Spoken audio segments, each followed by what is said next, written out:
ساتھ آزمائش سے بچنے کا، وہ ہے ایمان اور عمل۔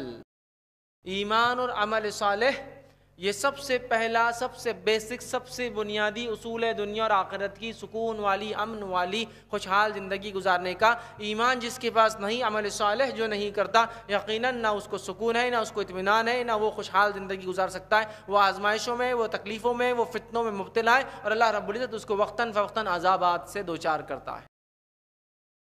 پہلا اصول جس کو ہمیں ماننا ہے خوشگوار زندگی کے لیے، ایک اچھی لائف کے لیے، ایک ایسی لائف جس کو ہم دنیا میں انشاءاللہ انجوائے کریں اور آخرت میں بھی اس کا بہترین بدلہ ملے، وہ ہے ایمان اور عمل صالح۔ یہ سب سے پہلا اصول ہے، یاد رکھیے، ہمیں یاد رکھنا ہے، اس پر عمل کرنا ہے۔ اللہ رب العزت سورہ نحل سورہ نمبر 16 آیت نمبر 97 میں فرماتا اور کہتا ہے، من عمل صالحا من ذکر او انثى وهو مؤمن فلا يحيينه حیاة طیبة ولا نجزینهم اجرہم باحسن ما كانوا يعملون۔ اللہ فرماتا اور کہتا ہے، سنیے، من عمل صالحا من ذکر او انثى، جو کوئی نیک کام کرے، جو کوئی نیک کام کرے، چاہے مرد ہو چاہے عورت ہو، وہو مؤمن، مگر ہو ایمان والا۔ جو کوئی اچھے کام کرے مگر ہو ایمان والا، چاہے مرد ہو چاہے عورت ہو، فلا یحیینہ حیات طیبہ، تو ہم اس کو دنیا کی ایک بہترین زندگی عطا کریں گے، اور فرمایا آخرت میں بھی ان کے اجروں کا بہترین بدلہ دیں گے۔ تو جو کوئی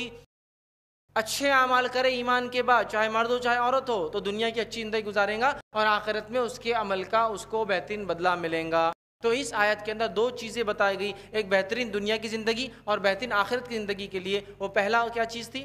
پہلا تھا وہ جو ہے اعمال کرے نیک اور ہو ایمان والا۔ تو ایمان اور عمل صالح اگر دونوں مل جائے، دنیا کی بہترین زندگی انشاءاللہ اور آخرت کی بھی بہترین زندگی ملے گی۔ اسی طرح سورہ رات سورہ نمبر 13 کی آیت میں 29 میں 29 میں اللہ نے فرمایا اور کہا، جو لوگ ایمان لائے اور انہوں نے نیک عمل کیے، ان کے لیے خوشحالی بھی ہے اور عمدہ ٹھکانہ بھی ہے۔ جو لوگ ایمان لائے اور نیک کام کرے، ان کے لیے خوشحالی بھی ہے اور عمدہ ٹھکانہ بھی ہے آخرت میں، یاد رکھیے۔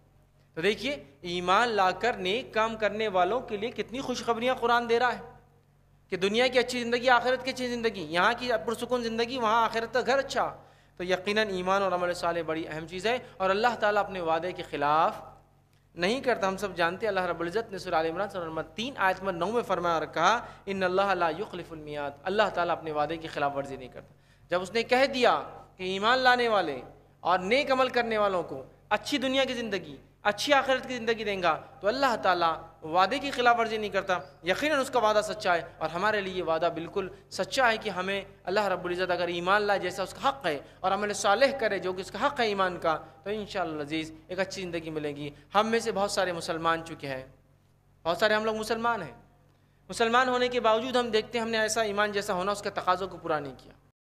ہم نے ایمان کے بعد عمل صالح کو نہیں اپنایا، جس کے نتیجے میں ایمان کے بعد عمل صالح نہیں اپنانے کے نتیجے میں آج ہم ایک آزمائش کی اور پرفتن زندگی، مطلب فتنے والی زندگی، پریشان حال زندگیاں گزار رہے ہیں۔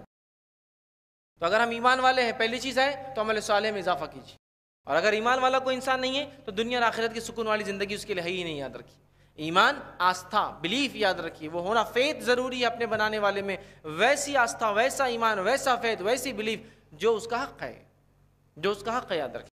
تو یہ پہلا طریقہ ہے پرامن زندگی گزارنے کا، یاد رکھیے۔ اور جو ہے دین پر عمل نہ کرے تو کبھی بھی خوشگوار زندگی ملے گی، اس کو سوچے بھی مت، خواب و خیال میں مت لائیے۔ ہاں، مال و دولت زیادہ ہو سکتی ہے، لیکن وہ سکون اور خوشحال زندگی، خوشگوار زندگی کی کوئی دلیل نہیں ہے۔ مال و دولت کئی لوگوں کے پاس ہے، لیکن آج پریشان ہے اپنے بیوی سے، بچوں سے، پڑوس سے، سماج سے، ملک سے، اور اس کی مختلف مصیبتوں اور پریشانی مبتلا ہے۔ ٹھیک ہے، تو ایمان اور عمل صالح یہ بڑی اہم چیز ہے، یاد رکھیے۔ اور ہمیں جو ہے اگر ایک باوقار، عزت والی، ایک بڑی اچھی زندگی گزارنا اس دنیا کی، اور اللہ تعالیٰ کے پاس جانے کے بعد بہترین بدلے اگر ہمیں چاہیے تو ہمیں ایمان لانا ہوگا جیسا ایمان لانے کا حق ہے، یاد رکھیے۔ اور اس میں سب سے پہلے ایمان میں جو چیز داخل ہے وہ ہے توحید، وہ ہے توحید۔ اللہ پر ویسا ایمان جیسا حق ہے، توحید ہمیں درست کرنا ہوگی، اس لیے کہ بہت سارے لوگ اپنے آپ کو ایمان والا ہونے کا دعویٰ کرتے ہیں لیکن توحید نہیں ہے۔ اس لیے کہ اللہ رب العزت نے سورہ یوسف میں اس بات کو دہرا فرمایا اور کہا، وَمَا يُؤْمِنُ أَكْثَرُهُم بِاللَّهِ إِلَّا وَهُمْ مُشْرِكُونَ، اے نبی آپ دیکھو گے اکثر لوگ ایمان کے دعوے کے باوجود سوا شرک کے کچھ نہیں کرتے، إِلَّا وَهُمْ مُشْرِكُونَ، مشرک ہے، وہ دعویٰ ایمان کا ہے۔ آج ہم ایمان کے دعوے کرتے ہیں اور اللہ کے ساتھ شریک کرتے ہیں، پھر کیسے خوشحال زندگی ملیں گی بھائی؟ سوال یہ کیسے ملیں گی؟ جب رب کے ساتھ کسی کو شریک کر دے گا انسان تو کیسے ملیں گی؟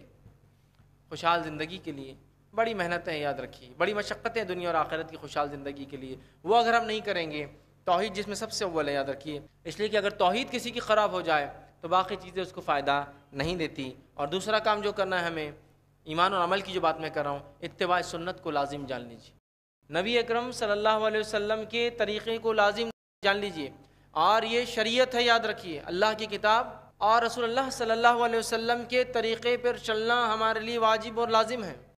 تو شریعت کہتے ہیں دونوں چیزوں کو، تو ہمیں محمد صلی اللہ علیہ وسلم کی اتباع کرنا ہے، پیروی کرنا ہے، جو دین آپ نے لا کر دیا، چھوڑ دیا، جس کو مکمل کر دیا، جو اللہ کا دین تھا اور جس کی تکمیل آپ کی نبوت کے ساتھ جو ہے ختم ہو گئی، کہ آپ نے جو ہے نبوت آپ کی آئی اور دین مکمل ہو گیا، اس سے پہلے اس میں چینجز تبدیلیاں آتی رہی اس کے احکامات میں، تو اس دین کو امین و عین ویسے ہی چلنا ہے جیسے کہ اللہ کی کتاب نے بیان کیا، رسول اکرم صلی اللہ علیہ وسلم نے بیان کیا، اور جیسے صحابہ نے اس چیز کو سمجھا۔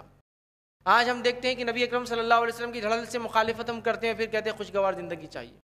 ہمیں اللہ کی کتاب اور نبی اکرم صلی اللہ علیہ وسلم کی قول کو، فعل کو، عمل کو مقدم رکھنا ہوگا۔ کس چیز پر مقدم؟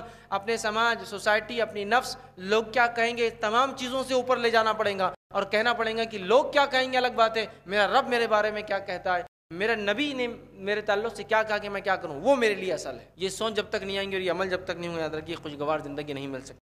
اللہ رب العزت نے سورہ نون سورہ نمبر 24 آیت نمبر 63 میں فرمایا کہا، فَلْيَحْذَرِ الَّذِينَ يُخَالِفُونَ عَنْ أَمْرِهِ أَن تُصِيبَهُمْ فِتْنَةٌ أَوْ يُصِيبَهُمْ عَذَابٌ أَلِيمٌ۔